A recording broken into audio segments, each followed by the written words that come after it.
콘텐츠 크리에이티브에서 온 김상민이라고 합니다. 오늘 제가 말씀드릴 주제는 최근에 또 최근은 아니죠.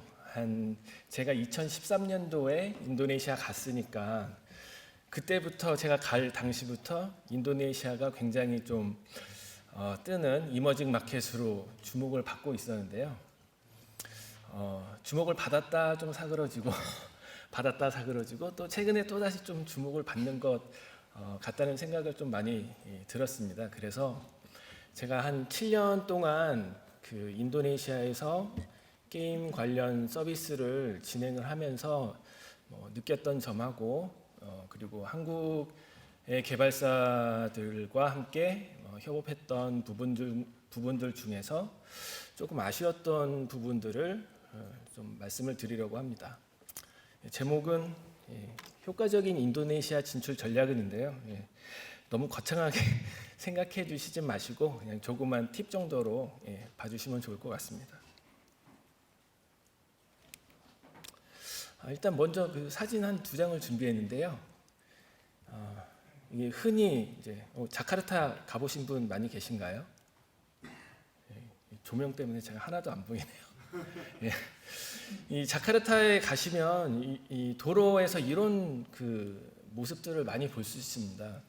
왼쪽 사진은 좀 어른이 중간에서 차를 가로막고 차를 진로를 방해를 하는 건지 아닌지 잘 모를 것 같은데요. 오른쪽에 보시면 약간 10대 저연령인 학생들도 저렇게 도로에 나와서 이제 뭔가를 하고 있습니다. 저게 뭐냐면 유턴을 잘 하기가 어렵습니다. 교통 정체 때문에. 그러면 이제 사람들이 나와가지고 그 동네에 사는 유지나 아니면 좀 청년회 이런 데에서 나와서 반대쪽 차선을 가로막고 차를 막아주고 유턴을 시키면서 돈을 받는 겁니다. 창조 경제죠. 세금도 안 냅니다. 저게 제가 하도 궁금해서 동네 쪽 사람들한테 물어보니까 하루에 최고 많이 벌면은 한국 돈으로 2-3만 원 정도는 번다고 하더라고요. 그래서 인도네시아 평균 급여 수준이 월에 한 40만 원 정도인 걸 생각하면 굉장히 좀 짭짤한 경제 활동인 것 같습니다. 그리고 인도네시아를 좀 많이 아시는 분들께서는 잘 아실 텐데요. 음식 2개고요. 이 왼쪽에 서장훈 선수가 나와서 얘기하고 있는 건 CNN에서 선정한 가장 세계에서 맛있는 음식 1위 하면 른당 이런 거는 많이 들어보셨을 거예요. 그리고 나시고랭 같은 경우는 동일한 이 조사에서 2위를 했던 음식이고요. 이런 부분들이 좀 한국 분들은 잘 모르시지만 그래도 이제 외국에서 영어권에서 오시는 분들은 좀 많이 알고 계시는 부분이더라고요. 근데 이런 음식들의 가격이 얼마냐면 이 나시고랭 같은 경우에는 이제 길거리에서 많이 사 먹을 수 있는데 한국 돈으로 한 1,500원 정도를 합니다. 당연히 이제 큰 쇼핑몰에 가면 한 4,000원이나 5,000원 정도 받는 그런 높은 가격대의 나시고랭도 있고요. 왜 말씀드리냐면 이제 나중에 설명드릴 부분에서 이러한 가격이 어떻게 좀 의미가 있는지를 말씀드리려고 하는 겁니다. 일단 제 소개를 먼저 드리면 저는 이제 처음에 2005년에 넷마블에 입사를 해서 국내에서는 계속 이 온라인 PC 게임 쪽 사업 PM을 했었고요. 그러다가 이제 2013년에 인도네시아에 있는 PT 크레온이라는 현지 퍼블리싱 업체로 이직을 했습니다. 그때 이직을 하게 된 이유는 아까도 말씀드렸지만 인도네시아 그 당시에도 굉장히 핫해서 이 모바일 시장이 엄청나게 이제 커질 것이다 라는 이제 선배들의 유혹과 그런 여러 가지 외부의 정보를 가지고 결정을 하고 건너가게 됐는데요. 그래서 처음에 시작을 한 것은 좀 여러 가지 시도를 많이 했었습니다. 인도네시아에서. 그래서 크레온에서 제일 처음에 시작을 했던 모바일 쪽 사업은 원래 이 메신저 쪽이었어요. 근데 한창 위챗, 라인, 카카오톡이 이 인도네시아의 그 메신저 시장을 넘버원을 먹겠다고 준비를 하고 있었던 상태에서 크레온도 로컬 기업에서 개발하는 걸로 좀 의미 있는 포션을 차지하면 높은 성과를 보일 수 있겠다 판단해서 시작을 했었는데, 그래서 여기도 이제 여기에는 기재를 하지 않았습니다. 왜냐하면 좀 프로젝트 진행 도중 무산이 됐기 때문인데요. 네, 그 이유는 사실 이제 제품의 퀄리티가 너무 좋지 못해서 현지 네트워크 상황을 잘 대비를 하지 못했기 때문입니다. 그래서 패킷에 대한 뭐 통신이라든지 아니면 메시징이 잘 제대로 되지 않는 부분에 대한 문제점이 너무 많아서 이제 드롭을 하게 됐고요. 그 다음에 이제 야심차게 준비했던 게 이제 이 게임 스토어라는 이 인도네시아향 3자 마켓입니다. 그래서 저희가 몇몇 이제 한국 게임 개발사 분들과 에게 이제 게임 스토어에 입점을 하는 조건으로 플랫폼을 만들고 플랫폼을 론칭하면서 동시에 게임 사종을 론칭하는 것으로 사업을 시작을 했었는데요. 결과적으로는 현재는 이제 운영을 하고 있지는 않았습니다. 네, 저희가 오판을 했던 거는 인도네시아도 중국과 베트남과 같은 3자 마켓에 대한 니즈가 굉장히 커질 것이다라고 그 사업 초기에 생각을 했었는데, 진행이 되다 보니까 이 인도네시아 쪽은 너무 구글하고 애플의 사용에 대해서 익숙해져 있고 변화를 원하지 않더라고요. 그래서 그 뭐 야심차게 준비를 했지만 서비스를 오래 지속하지 못하고 좀 종료를 했던 아픈 기억이 있습니다. 그 이후에는 한 내부에서 개발한 게임이라든지 아니면 한국에서 퍼블리싱을 했던 게임을 약 한 13종 정도 출시를 했었고요. 최근에는 제가 이제 그 크레온에서 한국에도 뭐 잼라이브 같은 뭐 앱이 있지만 그런 식의 실시간 모바일 퀴즈쇼인 퀴즈두잇을 자체 개발을 하고 출시까지 했던 경험을 가지고 있습니다.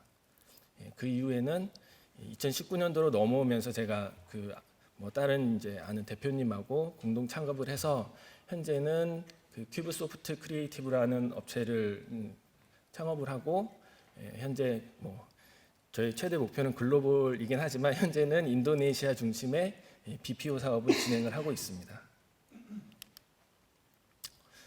그러면 뭐 이제 뭐 많이들 아시고 계실 것 같지만 그래도 여태까지 별로 관심이 없던 그런 분들을 위해서 인도네시아 모바일 게임 시장에 대해서 간략하게 좀 말씀을 드리겠습니다. 일단 그 인도네시아에서 1위 게임에 대한 월 매출에 대해서 좀 궁금하실 것 같은데요. 대체 규모가 어느 정도 되기에 이렇게 좀 많이 관심을 갖고 있는가라고 봤을 때 저희가 자체적으로 자료를 수집하지 못했고 센서타워 쪽에 좀 도움을 받아서 정리를 해봤는데요. 현재 그 인도네시아에서 가장 잘 나가는 게임, 소위 잘 나가는 게임은 프리파이어입니다. 가레나의 프리파이어고, 이 게임이 월에 약 한 400만 불 이상이 매출을 발생을 하고 있습니다. 안드로이드, iOS 합쳐서요. 근데 이 수치는 마켓 수수료 30%가 제외된 수치이기 때문에 그 부분을 좀 감안을 해주셨으면 좋겠고, 2등 게임이 약 1,500만 불 이상, 아니 150만 불, 죄송합니다. 단위가 틀렸네요. 150만 불 이상 정도 됩니다. 그래서 장르적으로 보면 그 동남아시아나 중국하고 비슷하게 배틀로얄 장르의 게임들이 강세를 보이고 있고, 그 이외에는 모바일 레전드라고 그 PC판으로 얘기하면 그 리그 오브 레전드류의 모바일 게임이 인도네시아에서는 거의 탑 자리를 차지하고 있습니다. 그 외에는 뭐 기타 전략 게임이라든지 아니면 뭐 헤이데이, 그 홈스케이프 아니면 가든스케이프, 이런 좀 타이쿤류의 게임들, 퍼즐하고 결합된 타이쿤류의 게임들이 좀 인기를 얻고 있고요. 그래서 현재 이제 1등 게임이 약 400만 불 이상 정도가 되는데, 제가 생각하기에는 실제로는 이 매출액의 약 1.5배 정도는 더 될 것 같다고 좀 보고 있습니다. 그 이유는 왜냐하면 뒤에 이제 좀 나올 내용이긴 한데요. 이 결제 수단을 현재 센서 타워에서는 구글하고 애플 공식 매출만 집계를 하고 있는 걸로 알고 있습니다. 그렇게밖에 집계가 안 될 거고요. 근데 아시다시피 인도네시아에서는 그 삼자 마켓, 삼자 결제 시장이 꽤 큽니다. 그래서 외부에서 유통되는 바우처라든지 외부 결제 샵들을 이용하는 그런 유저들의 수를 감안을 하면 현재 매출의 약 1.5배 정도를 더 봐야 된다고 저는 이제 개인적으로 그렇게 보고 있습니다. 그리고 이제 다음 장표는 그 유저 풀에 대한 부분인데요. 여기 이제 동남아 6개국에 대한 수치만 이제 기재를 했습니다. 보시면 그 월간 약 1.6억 건의 다운로드 수로 동남아시아에서는 넘버원입니다. 넘버원이고 전체 아시아를 통틀어서 중국을 제외하고도 인도를 빼면 그 두 번째로 많은 다운로드 건수를 이제 보유하고 있는 나라입니다. 그 뒤로는 이제 베트남, 태국, 필리핀, 말레이시아, 싱가포르 이런 순서로 이제 유저풀이 형성이 될 것 같고요. 실제로 이제 인도네시아의 쇼핑몰이나 길거리를 돌아다니면서 보면 그 길가에 쭈그려 앉아가지고 게임을 플레이하는 유저들을 굉장히 많이 볼 수 있어요. 당연히 이제 10중 8구 무슨 게임을 하는지 보러 가면 이제 프리파이어하고 이제 모바일 레전드 거의 두 개의 게임을 많이 하고 있는 걸 볼 수 있습니다. 자, 한국은 월간 약 4,700만 건인 거를 보면 한 3, 4배 이상 많은 그런 다운로드 건수를 기록을 하고 있다고 보여집니다.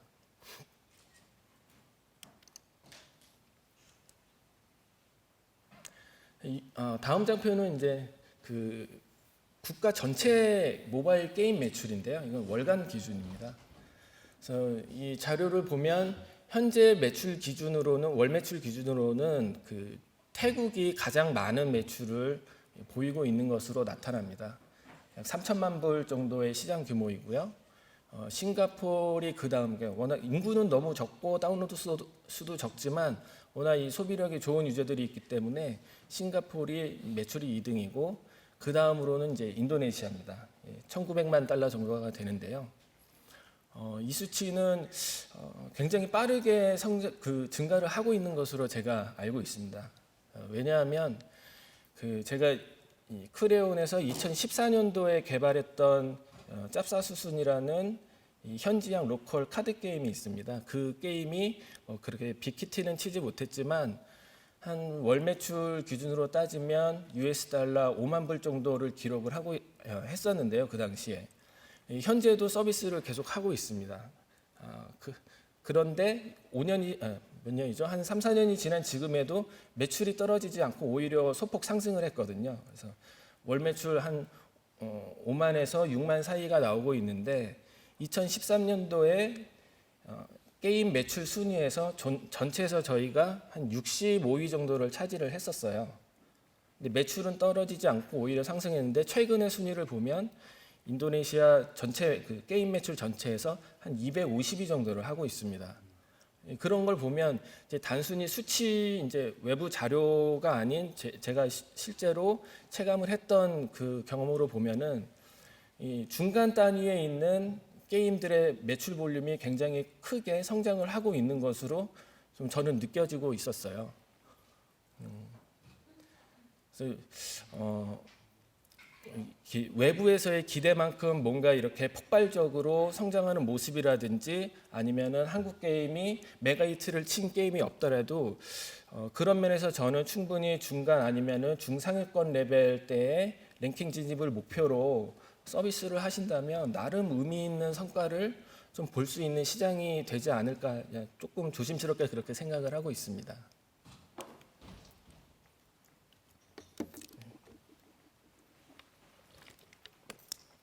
현재 스테이터스를 지금까지는 좀 말씀드렸는데요.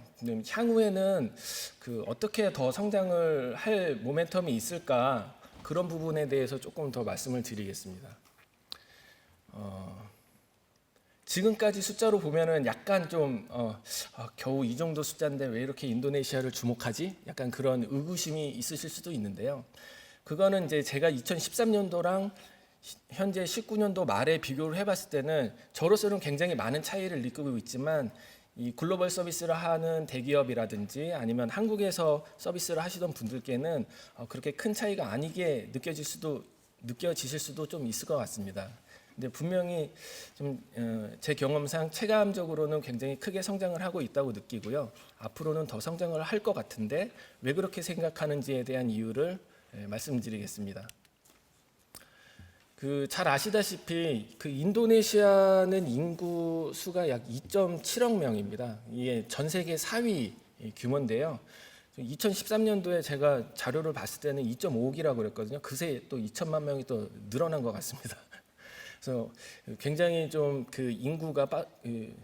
인구 보유수가 높은 나라인데 좀 주목해야 될 거는 이 인구를 구성하는 나이 세대를 보면은 이 10대에서 25세까지의 비율이 굉장히 높습니다.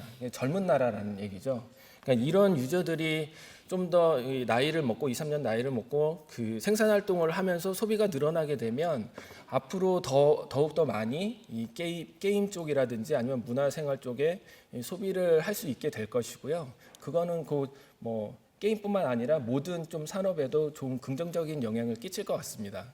그리고 자료에는 준비되지 않았지만 제가 이 자료를 준비하면서 본 다른 외부 기관의 자료를 보면 현재 개발도상 국가들 중에서 인도네시아의 이 소비자들의 패턴이 다른 국가들의 지역은 주로 식재료, 식료품들을 소비하는데 가장 큰 지출을 하고 있는 반면에 인도네시아는 테크놀로지라든지 허비 쪽에 소비를 많이 하는 쪽으로 변화를 하고 있다고 합니다. 그런 면에서 보면 앞으로 점점 더 이런 콘텐츠라든지 게임 쪽으로 소비할 수 있는 인구들이 더 많이 증가가 될 것이라고 좀 보고 있습니다.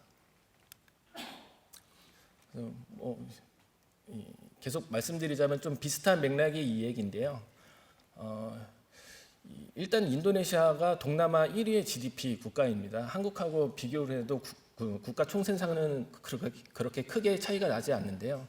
이마저도 계속 연 5% 이상 지속 성장을 하고 있는 상태입니다. 그렇기 때문에 전체적으로 보면은 볼륨 면에서는 계속 커지고 있고 기회도 분명히 좀 더 많이 생겨날 것으로 보고 있습니다.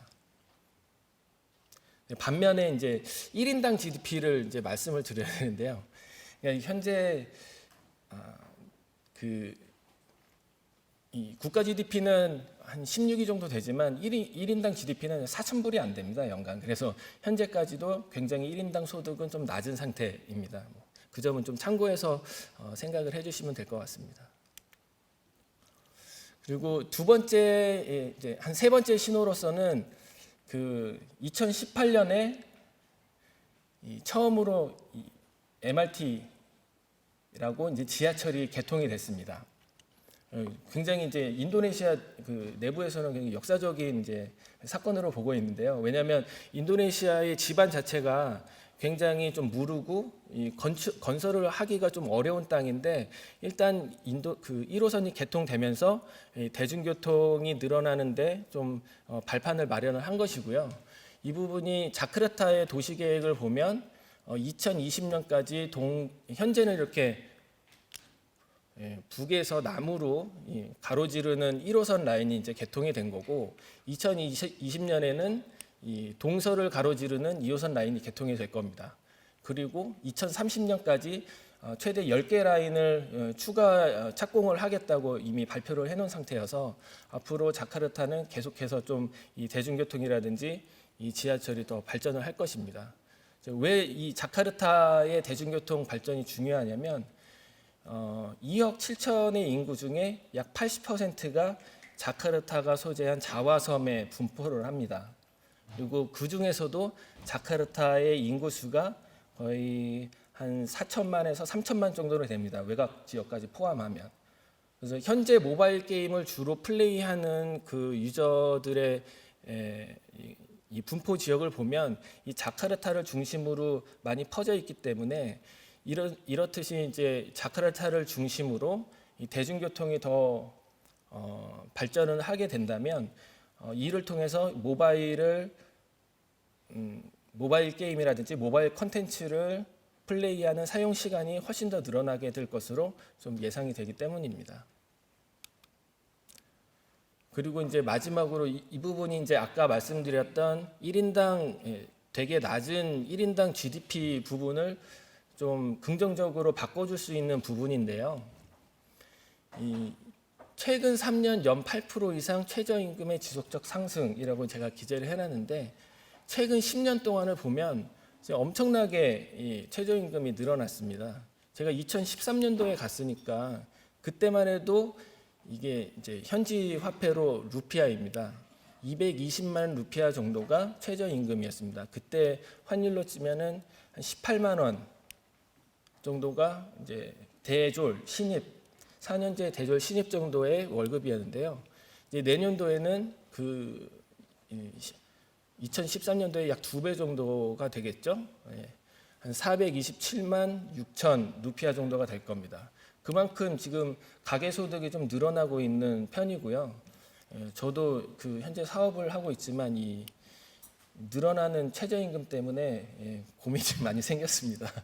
원래는 굉장히 싼 임금으로 좀 직원들하고 같이 일할 수 있었는데 이게 매년 올라가다 보니까 좀 부담이 많이 되더라고요. 그리고 뭐 이거는 이제 추가로 하나 더 넣었는데요. 최근에 이 언론에서 정부에서 발표를 했죠.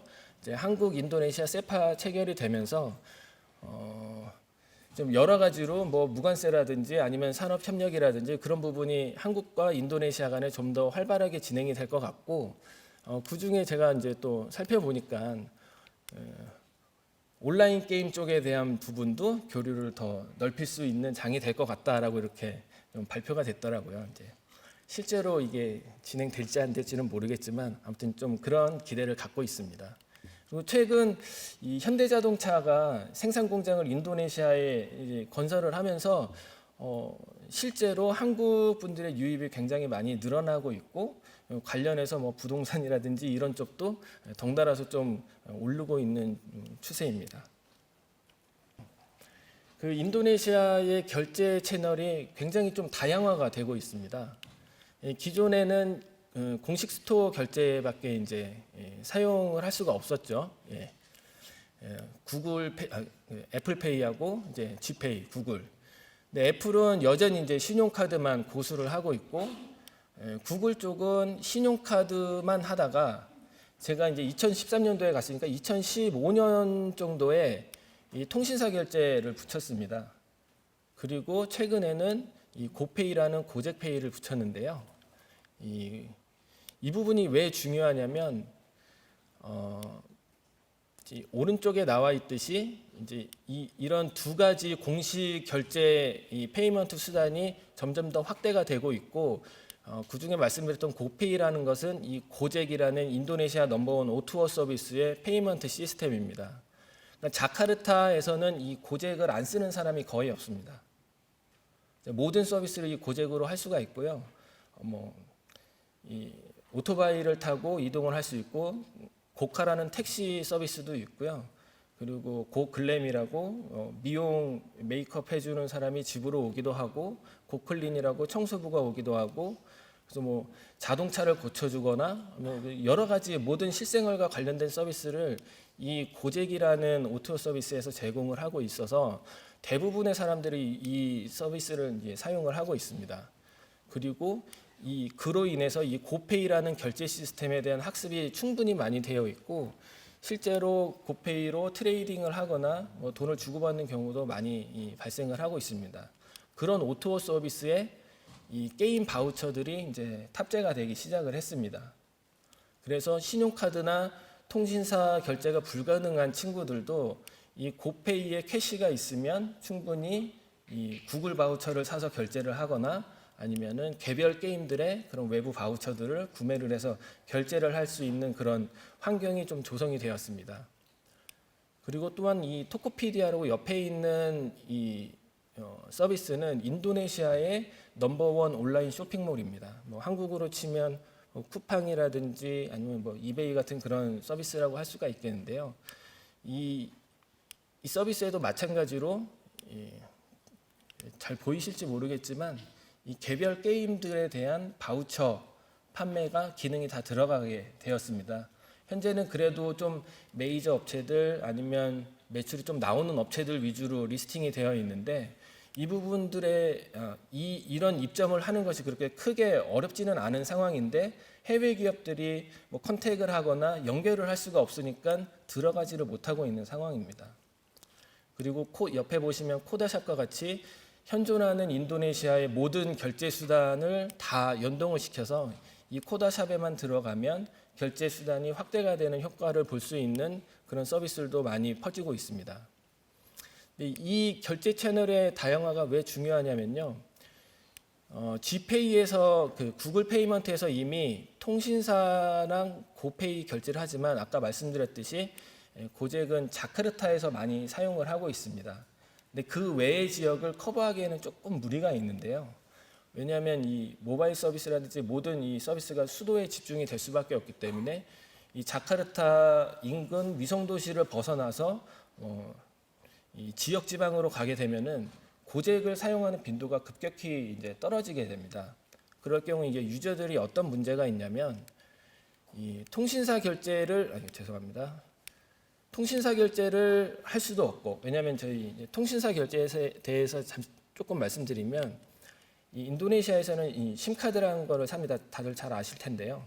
심카드를 사서 ATM에서 결제를 하거나 돈을 트랜스퍼하거나 아니면은 편의점에 가서 현금을 주고 뿔사라는 거를 충전을 해야 됩니다. 가상머니인데요. 이 뿔사를 심카드에 충전을 하고 그걸로 데이터 패킷을 구매를 하거나 아니면 통화를 할 때 사용을 하거나 뭐 친구한테 나 1,000원만 빌려줘 하면 그 뿔사를 직접 전달을 해주기도 합니다.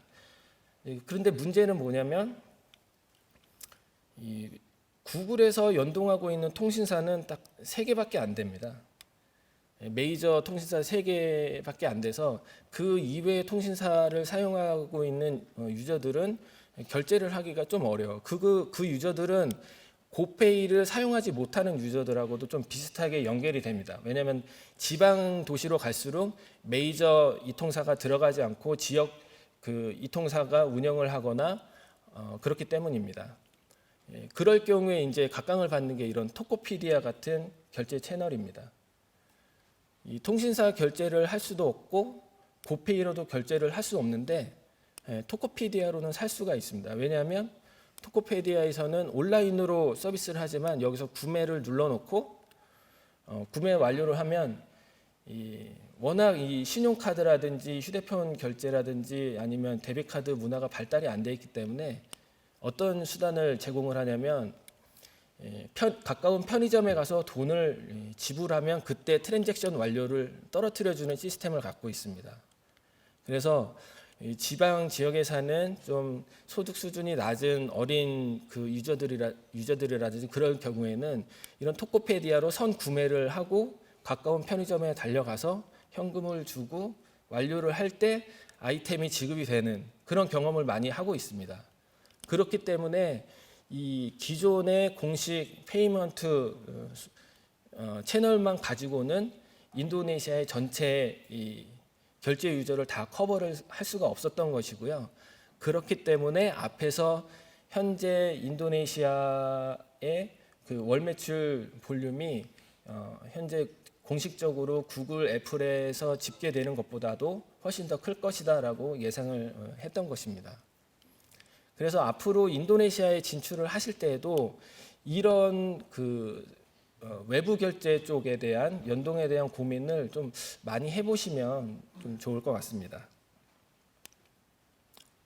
그래서 제가 이제 현재까지 갖고 있는 생각은 기존에도 마찬가지였지만 젊은 세대 중심의 이 많은 인구는 곧 높은 성장과 소비 잠재력으로 이어질 것이다. 그리고 지하철 등의 대중교통의 발달은 모바일 사용 시간의 증가를 가져올 것이며 그것은 곧 그 인근 태국이라든지 말레이시아, 싱가포르와 같이 대중교통이 많이 발달된 나라와 같이 모바일 사용 패턴이 좀 더 고도화되고 소비 활동이 늘어나게 될 것이다라고 좀 보고 있고요.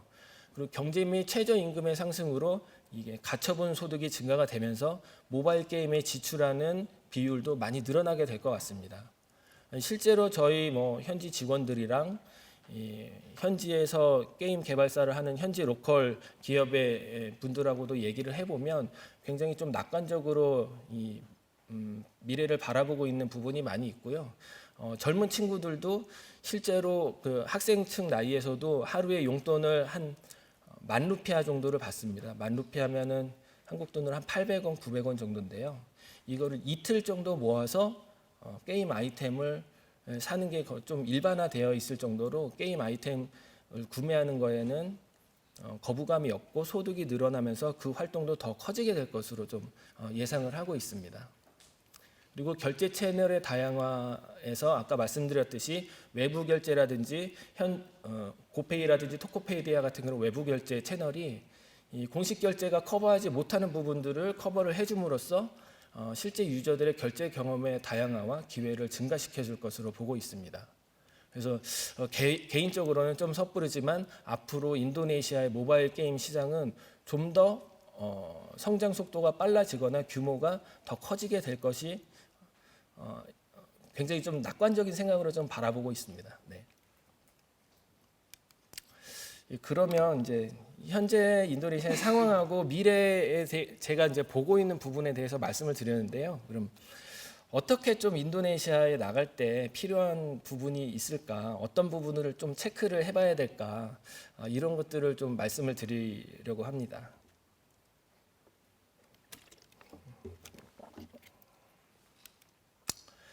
이제 너무 당연한 얘기인데요. 현지화 마케팅 운영 결제입니다. 네. 너무나 당연한데 그동안에 이제 진행했던 이 경험을 보면 이 이야기는 제가 이제 대형 게임사들 이제 N사 분들이시라든지 아니면 글로벌 서비스의 경험이 많으신 분들을 대상으로 하는 건 아닙니다. 왜냐하면 너무 이제 잘하고 계시고 제가 주로 이제 현재 사업을 하면서 진행했던 파트너들은 이제 그보다는 좀 더 사이즈가 작고 해외 진출에 대한 아니면 동남아시아에 대한 진출 경험이 적었던 분들하고 일을 하면서 느꼈던 부분들을 말씀드릴 거기 때문에 그 부분을 좀 감안을 해서 들어주시면 좋겠습니다. 그 현지화에 있어서는요, 당연히 이제 크게 나눠봤는데 인아웃 게임 텍스트 번역이 있을 거고요. 앱 최적화 및 테스팅 부분이 있을 거고, 그리고 BM을 어떻게 현지화할 건지 이런 부분에 대한 궁금증들이 많이 있으실 겁니다. 여기 화면이 안 보여서 일단 인아웃 게임 텍스트 번역 쪽은요. 제가 처음에 인도네시아 갔을 때는 인도네시아가 이제 알파벳을 씁니다. 알파벳을 써서 현지어 번역이 크게 필요하지 않다고 느꼈었어요. 워낙 이제 영어에서 차용된 이 용어들도 많고 알파벳을 쓰니까 게이머들도 당연히 이 영어에 익숙하고 그대로 서비스에도 크게 무리 없지 않을까 그런 생각을 했는데 그게 이제 시간이 지나면서 제 생각이 많이 바뀌었습니다. 제가 너무 이 게임 쪽에 오리엔티드 된 직원들하고 얘기를 많이 하다 보니까 이 직원들은 영어도 할 줄 알고 완전 이제 게이머들이거든요. 그들한테는 크게 어려움이 없었어요. 근데 실제로 서비스를 해보면 실제 유저들은 정말 이 영어에 대한 장벽이 굉장히 높습니다. 같은 알파벳을 쓰더라도 뜻을 이해를 못하는 경우가 굉장히 많아요.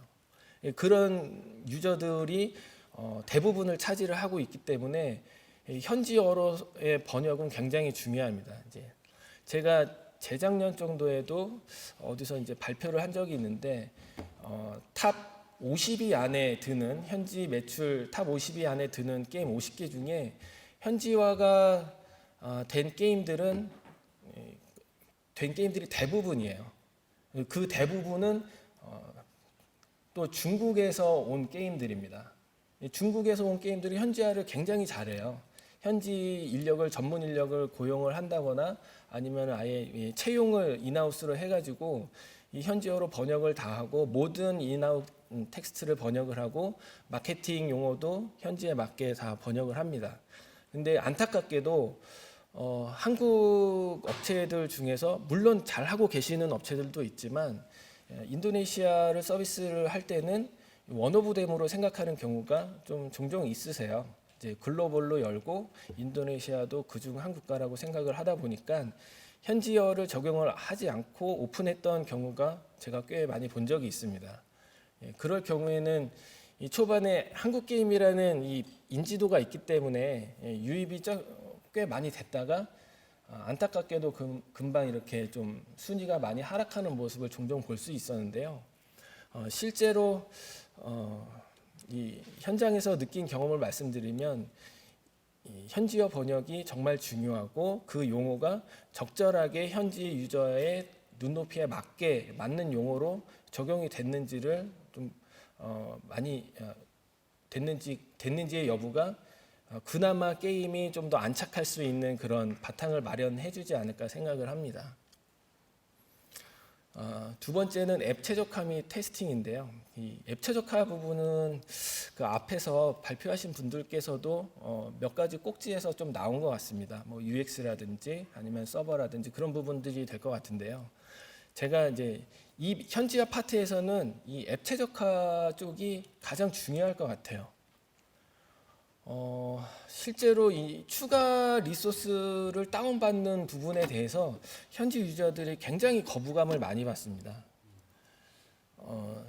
아예 구글 플레이에서 최대한 허용하는 맥스 용량으로 이 빌드를 만들어서 올리고 추가 리소스는 적게 받는 거를 유저들이 더 선호를 해요. 왜냐하면 자기가 그거를 인지를 하고 이 게임을 다운로드를 누르기 때문에 이미 뭐 200메가, 300메가에 대해서는 자기 마음의 각오가 돼 있습니다. 난 이거를 받을 거야. 작정하고 와이파이가 잘 되는 스타벅스 옆에 이제 기대서 다운로드를 받거나 뭐 사무실에서 받거나 그렇게 되는데 이거를 그렇게 최근에 이제 트렌드라고 할 것까지는 없죠. 이제 보통 이제 기본적인 ABC를 말씀드리면 클라이언트 사이즈는 작게 그 다음에 리소스는 좀 크게 있어도 무방하다가 이제 한국에서의 일반적인 이제 상식인데요. 그런 식으로 접근을 하면 얘네들은 죄송합니다. 인도네시아 분들은 인도네시아 분들은 이 배신감을 느낍니다. 자기가 공들여서 이 무료 와이파이가 되는 데서 힘들게 80메가를 다운 받았는데 집에 가서 플레이 하려고 보니까 300메가를 더 받으라는 거예요. 리뷰에 실제로 그런 말이 정말 많이 남겨 있어요. 나 바로 지운다. 안녕. 더 이상 너의 게임을 하지 않을 거야. 이런 경우가 굉장히 많아요. 그래서 아예 처음 다운로드 클라이언트 용량을 더 크게 만들어 버리는 게 방법이 될 수도 있습니다. 그리고 두 번째로는 네트워크 순단에 대한 처리 부분인데요. 순단 처리를 이제 재접속을 해주거나 이런 부분들도 굉장히 중요하지만 굉장히 그 작은 거 하나를 말씀을 드리면 로딩 서클 있잖아요. 그 모든 이제 서버 통신이라든지 그런 구간에 로딩 서클이 들어가게 만들어주는 게 제가 이제 구글 가이드로도 알고 있습니다. 구글에서 피처드 받으려면 그거를 필수적으로 적용을 해야 되는데 그게 이제 누락된 케이스들을 몇 건 봤어요. 그렇게 되면 어떻게 되냐면 이 인도네시아 유저들은 이제 게임에 오류가 있다, 이제 안 기다린다, 끕니다. 이제 게임을 끄고 리뷰에 또 남기죠. 너네 게임은 너무 스톡이 많이 돼. 왜 이런지 개선을 해줘. 근데 거기에 로딩 서클로 지금 뭔가 통신을 하고 있다 정도만 표시가 돼도 기다립니다. 그런 좀 작은 이 폴리싱 정도는 좀 해주시는 게 제 생각에는 인도네시아 서비스 하실 때 굉장히 유리하실 것 같아요. 그리고 이런 사례도 있었어요. 추가 리소스를 이제 다운 받는데 로딩 이제 다운로드 게이지가 이제 안 올라갑니다. 뒤에서는 받고 있는 거죠. 네, 표시가 없는 거예요. 이제 UX인데요. 이거는 UI.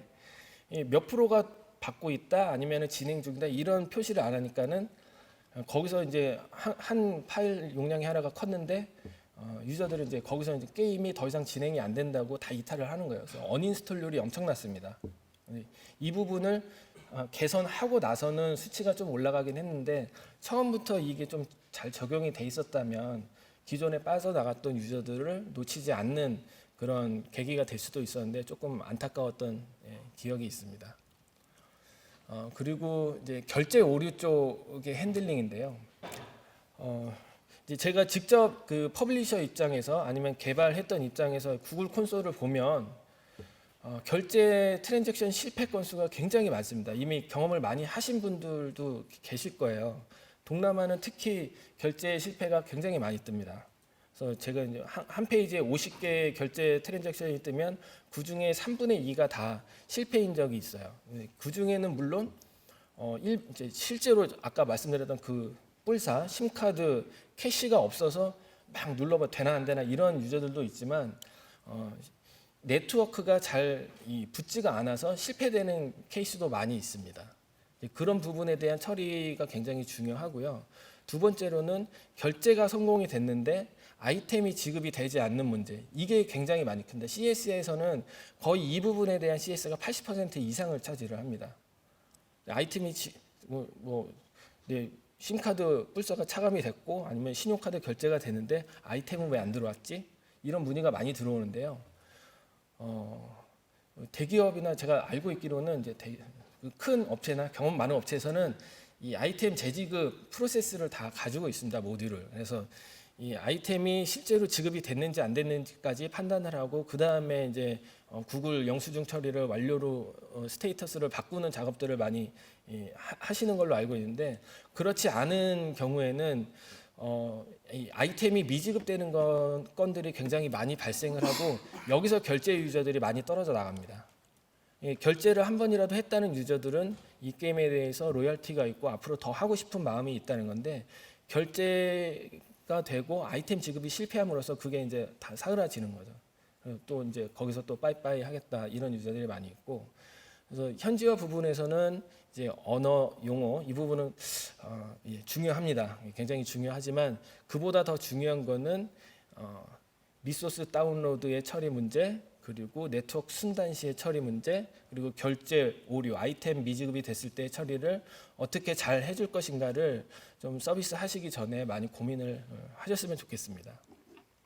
그리고 BM 현지화 부분에서는요.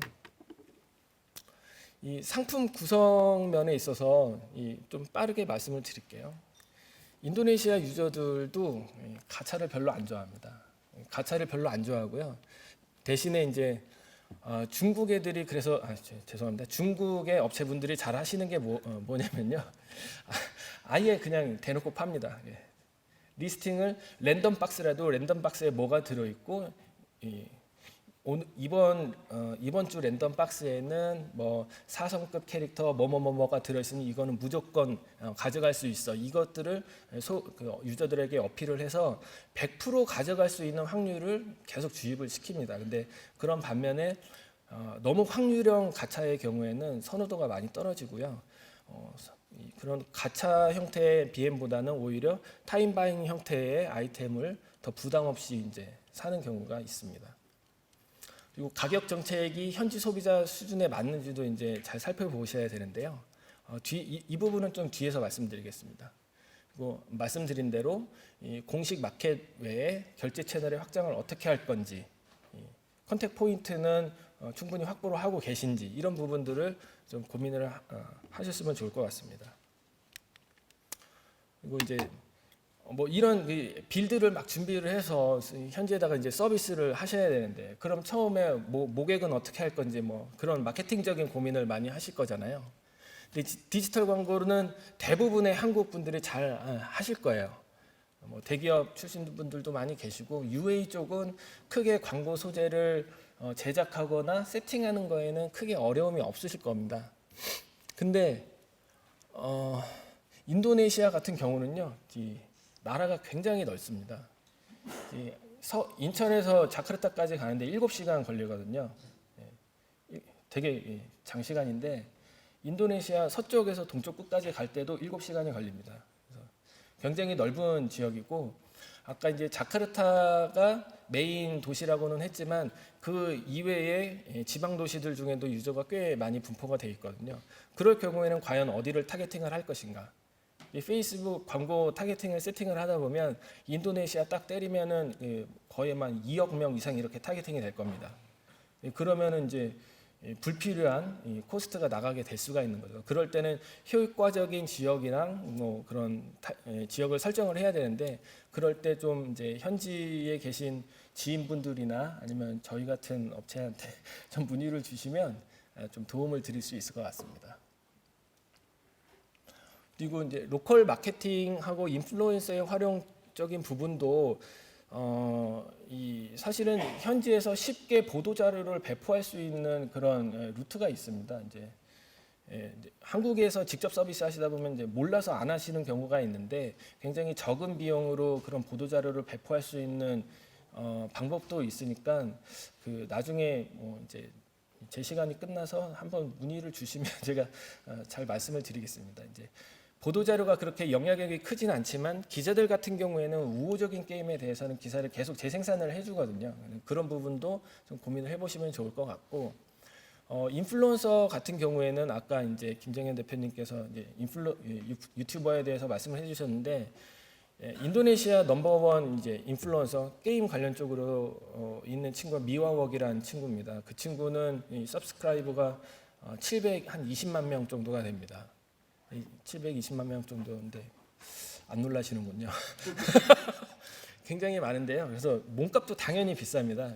15분짜리 이 동영상을 제작해서 만들어주는데 최근에 몸값이 더 올라서 한 3천만 원에서 4천만 원 정도를 부릅니다.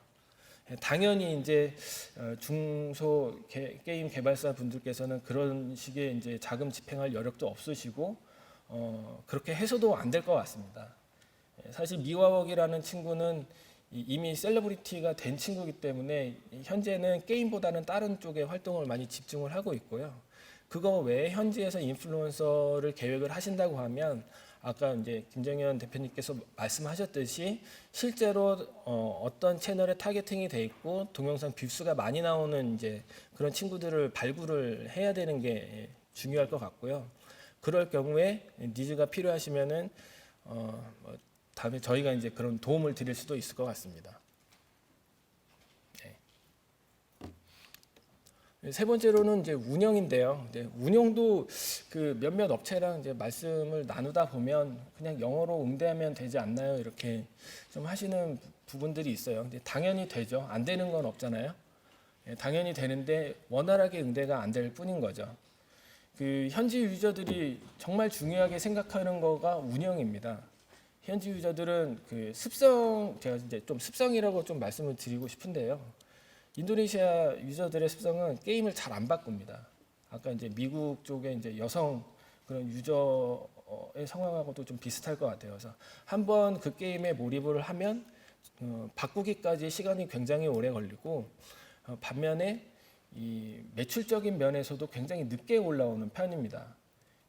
어떤 습성이 있냐면요. 그 한국은 다들 잘 아시다시피 게임 출시가 되면 이 유저들이 사전에 언제 출시되는지를 정보를 다 알고 있고, 뭐 괜찮은 개발사인지 개발팀이 누군지 뭐 그 전에 이력이 뭔지를 다 안 다음에 괜찮은 게임이다 싶으면 하루에 나 오늘 100만 원, 200만 원 지르고 랭킹 탑 안에 들어갈 거야. 이렇게 시작을 하는 경우가 많잖아요. 근데 인도네시아는 절대 그렇지 않아요. 절대 그렇지 않고 기다립니다.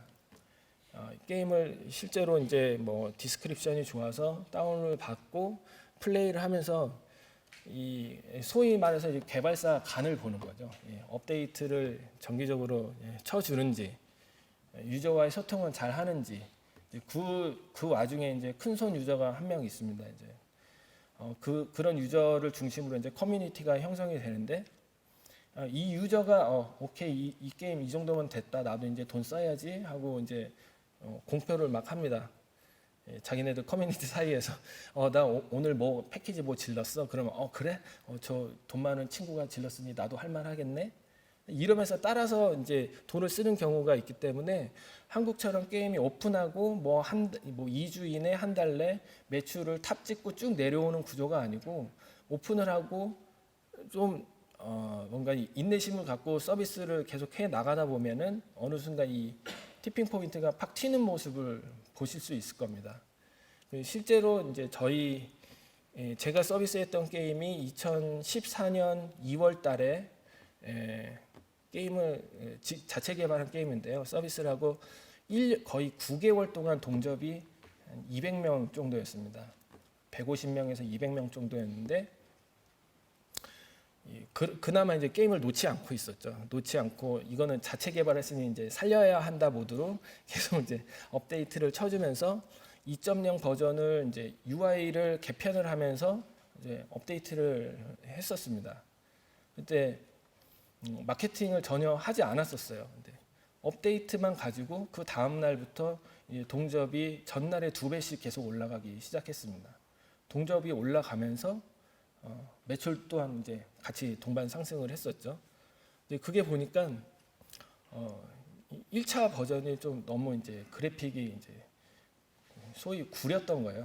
구리고 이제 네트워크 부분도 저희가 그 동안에 많이 손을 보면서 2.6에 적용을 했더니 그 중에 어떤 한 지역을 잡고 있던 유저가 퍼뜨리기 시작을 한 겁니다. 그래서 자발적인 바이럴이 일어나면서 게임이 급속도로 이제 성장했던 모습을 제가 좀 기억을 하고 있는데요. 그 정도는 이제 운영적으로 포기하지 않고 좀 더 좋은 모습을 계속 보여주면 인도네시아 유저는 그 모습을 보고 자기가 돈을 지출하기도 하고 다른 유저들을 끌어모으기도 하면서 이 라이프 사이클을 굉장히 오래 가져갈 수 있게 하는 그런 베이스가 돼줍니다.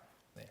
그래서 다른 부분들은 커뮤니티 관리라든지 게임 모니터링 이런 부분들은 사실 이 한국에서 직접 서비스를 하시면서 모두 다 케어할 수 없는 부분들이잖아요. 그런 부분들에 있어서는 좀 현지 파트너의 도움을 받는 것도 크게 나쁘지는 않을 것 같아서 이렇게 기재를 했고, 그리고 한국에서 조금 경험이 이제 부족하신 부분이 뭐냐면 페이스북 페이지 운영 쪽을 조금 어려워하시더라고요.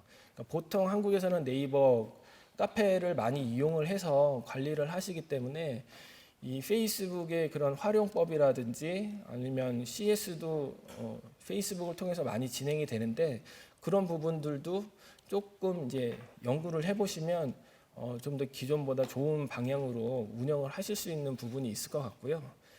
좀 어려움이 있으시다 싶으면 나중에 좀 연락을 주시면 좀 도움 말씀을 많이 드릴 수 있을 것 같습니다. 세 번째로 이제 결제 부분이고요. 예. 결제는 아까 말씀드렸던 내용하고 거의 이제 비슷합니다. 예. 이 아이템 미지급이 제일 큽니다. 아이템 미지급을 어떻게 처리를 할 것인가. 예, 당연히 이제 좀 큰 회사, 큰 업체라든지 이런 경험이 있으신 분들은 저 모듈이 다 있습니다. 근데 조금 이제 경험이 부족하거나 이제 처음 진출하거나 규모가 작아서 개발 일정이 좀 부족하신 상태에서는 저런 부분들을 좀 신경을 안 쓰고 하시는 경우가 있는데 이거는 이제 꼭 제가 아니더라도 인도네시아가 아니더라도 다른 그 동남아시아 국가라든지 아니면 신흥시장 가실 때는 아이템 미지급 처리에 대한 거는 반드시 좀 이 대비를 하고 나가시는 게 좋을 것 같아서 한 번 더 말씀을 드렸습니다. 네, 다른 부분들은 제가 앞에서 다 말씀을 드린 것 같고요.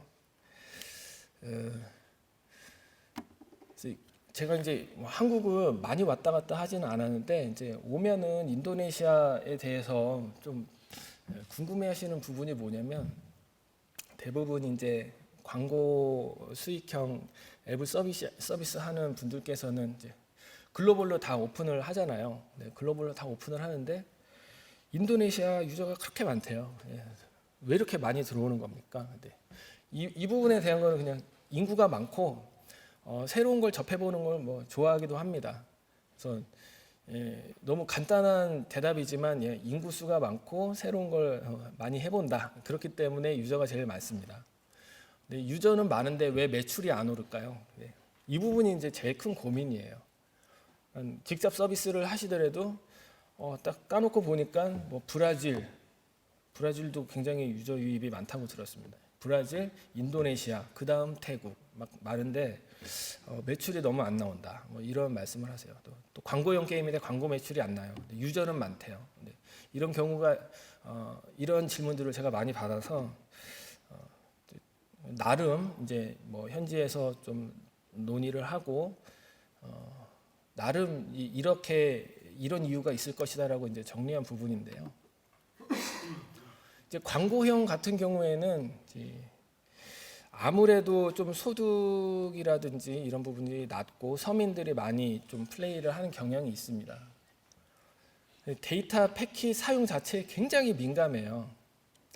어떤 정도냐면 이제 심카드를 이제 하나를 사면 통신사에서 프로모션으로 한 이제 3,000원짜리 정도의 심카드를 사면 프로모션으로 거기 한 5기가 정도가 들어 있습니다. 데이터를 쓸 수 있는 게. 이제 데이터를 다 쓰면은 인도네시아 분들은 한 5,000원을 내면 4기가 정도를 충전을 할 수가 있어요. 데이터 패킷을.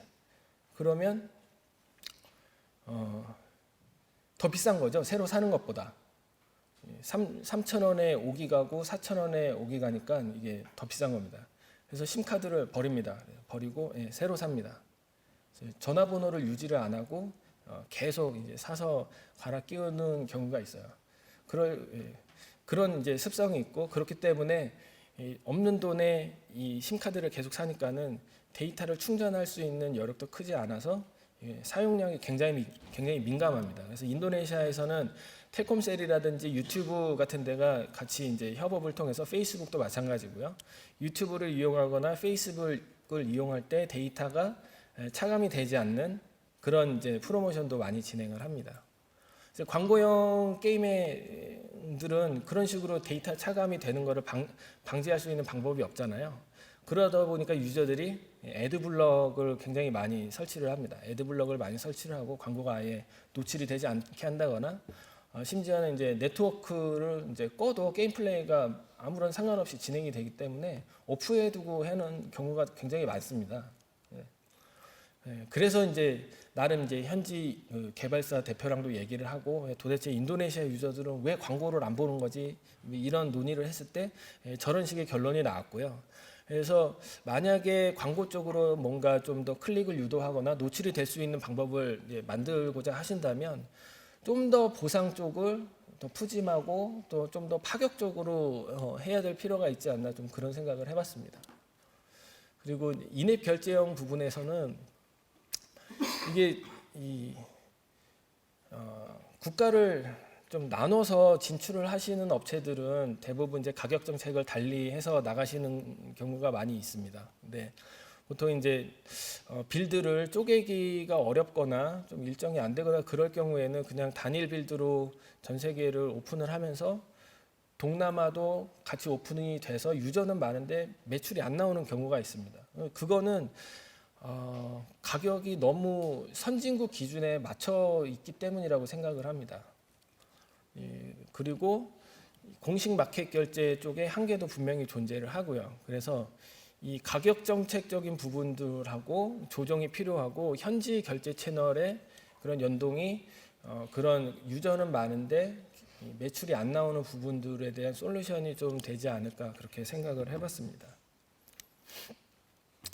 이게 좀 제가 좀 예쁘게 그림으로 막 이제 붙여서 했으면 좋았을 텐데요. 좀 조사는 많이 했는데 장표를 잘 못 만들었네요. 이제 인도네시아 매출 탑 20위까지 하고 제가 인도네시아 매출 500 이내 한국 게임 30종에 대한 가격을 다 이제 체크를 한번 해봤어요.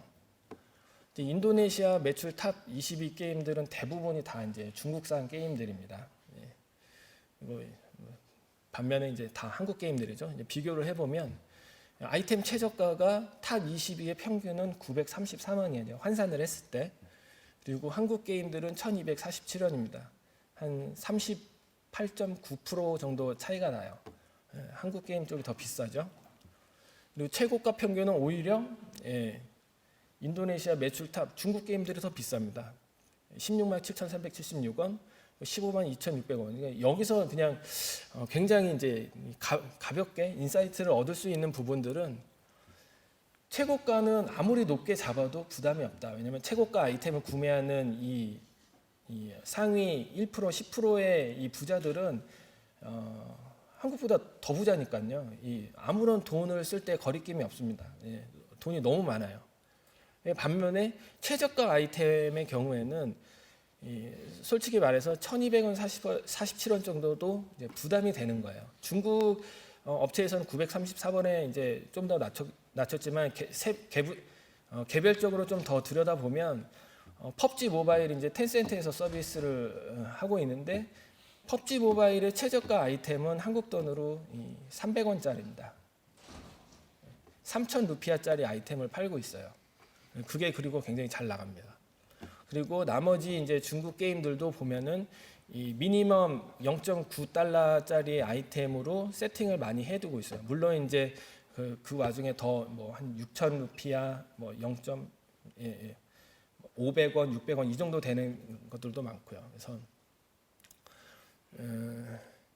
왜 이 말씀을 드리냐면 아까도 제가 나시고랭 가격이 한 끼에 15,000 루피아, 2만 루피아 이렇게 한다고 했는데 실제로 1,000원 정도 쓰는 것도 쉽지는 않은 일이에요.